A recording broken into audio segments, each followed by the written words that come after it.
Welcome to another edition of Chaplain John with Chaplain John Sayers, featuring special reports and interviews with people doing kingdom ministry in Tulare County and beyond.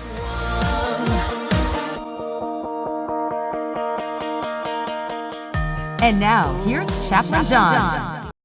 Hey, I've got a question for you. Who has more faith, James T Kirk, Leonard McCoy, or Spock?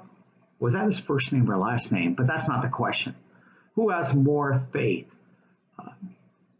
Jim Kirk, Captain of the Enterprise, Leonard McCoy, the doctor, or Spock, the science officer? Well, I got to tell you, I never thought of it this way before, but I would vote for Spock, and I want to tell you why.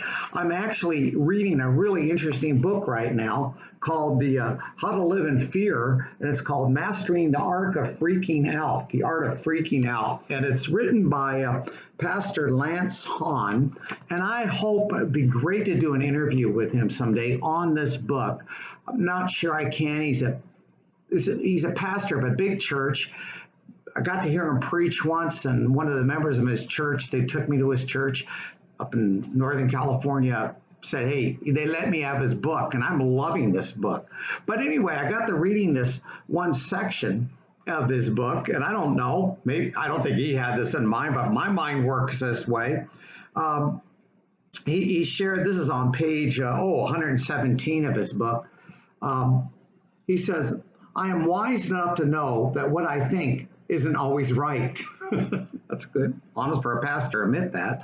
And then he says, let me read to you this. He says, C.S. Lewis once indicated that many of us think logic and reason are on one side of the equation and faith and emotion are on the other.